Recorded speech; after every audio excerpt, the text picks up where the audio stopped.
Is there like an interoperable component for L2B research? Because I guess like another big part of all these scaling issues would have been how interoperable all these particular assets would be for all this change. Yeah, interoperability is basically what I had also prepared a bit, but yeah, it doesn't really fit anymore. This is not yet a problem because there's no interoperability yet. So we can just identify it as a problem in the space, like we need interoperability, but no one has created any significantly permissionless interoperability yet. So we are not yet giving transparency about this, but we are obviously looking a lot into the research and into what projects want to implement because they're on the verge of deploying interoperability. In this context, you don't make the mistake of trusting the marketing because the marketing around interoperability is terrible. It's extremely misleading. All the projects are advertising that they have interoperability right now and it's all deployed. Nothing is deployed. You can trust us on that. Like the only interoperability we have currently is based on external parties. You don't just trust. I think I have a thing about that.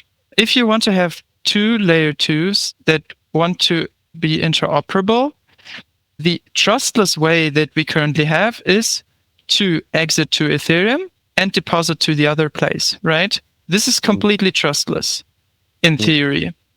And what all projects currently do is just introduce some random dudes here and allow them to sign messages from one layer 2 to the other directly. And this obviously does nothing, like it's not an innovation. It just introduces a random party who then is an admin of these funds. So it doesn't make sense. This is not interoperability. Interoperability would be if there was some communication from here to there, which only has the trust assumptions that we already have with the two layer 2s and Ethereum. So no external parties. And this interoperability is in development. There is so many different ways to go at it. It's extremely interesting. It's very dense. It's super hard to understand. Like, for example, this is the picture I drew about the Arbitrum interoperability. It's very complicated. It includes a lot of like aggregation of commitments. And yeah, it will be on all the major rollups this year, I think. So we will have some kind of interoperability this year for the big rollup systems. So it will be a huge topic and very interesting. But as far as I know right now, the big rollup systems, they're only building native interoperability within their own ecosystem. So let's say if you're looking at RB, they will only do it within their own RB system. If you're looking at zkSync, they came out with their elastic chains. If you're looking at OP, they have their native mechanics. And then you have like Polygon that's coming with the egg layer, which is fundamentally just aggregations using zk tag. So how would all these fragmented siloed cities eventually come to communicate with each other if there isn't any kind of like third-party mechanics that actually helps to do that kind of settlement? Do I have any graphics for this? No. Okay. So how I think about interoperability is So we have, for example, just the state of your blockchain, so of your rollup. And just to agree to you, interoperability currently is organized in clusters and every project has their own cluster. So I agree, there is no real interop between different clusters. But I think this is fine for now because it's simpler to construct this in clusters. And I think it's fine to have layer 2 clusters. It's already better than having single layer 2s. But you can have different interoperability, and I always look at it like you have state that someone else has, so from a different blockchain. And these two states, from this perspective of one blockchain, you have to trust the state, or you have to somehow derive the state of a different blockchain. Otherwise, you cannot have interoperability. If you want to trust any message coming from the red state, you need to somehow have insight into this state and if this state is actually correct. And how this usually works is that you have Ethereum, which coordinates between the two, because Ethereum knows about the state of both, because both have a proof system on Ethereum. But what you would build, I think, in my opinion, is a little island inside the state. So an island in the state, which is it's a part of the rollup state, but it's smaller. And you would put this island in every layer 2.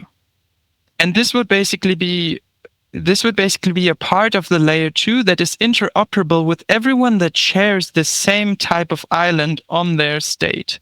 And then you can have rules to enter and exit the state on the rollup or whatever. But this basically has to have an isolated part of the state that is proven together with all the other rollups. And this is what some of the rollups already plan to do. Like they have, for example, Polygon has these pessimistic proofs, which is not full execution proofs. So they're not proving their full state. So everything that happens on the rollup, they're not proving everything here, but they are, for example, just proving the accounting of the underlying bridge. And we already said that the bridge is just a subset of what happens on the rollup. This is an example of where you have full execution proofs for everything, but then you can also interop with these full execution provers by only proving a small subset of your execution or of your state. And Polygon calls this pessimistic proofs. Can I check? So basically these small boxes, one way of viewing it is that they could be some form of like a archival node of the L2 states, right? And fundamentally what you're doing is to do cross checks of the state consensus or the past data of these respective L2s when you're actually trying to do a L2 to L2 bridging in this particular case. Or L2 to L2 interoperable mechanics. There's no consensus, right? Layer 2s don't have consensus, or at least not if you don't have any decentralized sequencer. So they only check a very small set. For example, a shared bridge. You could imagine that all the layer 2s could together share a bridge on Ethereum, and within this shared bridge, they could then have interoperability. So they would not have to first exit and then enter the other layer 2, but they could communicate between them which part of the funds in this bridge they want to send to the other party. And they could trust themselves with like proofs that only show that the balance in the bridge is sufficient. So basically the boxes here represents the state checks that they need to do for aggregating all these kind of balances for a particular shared bridge, right? Yes, we already have this shitty interoperability where we trust external parties.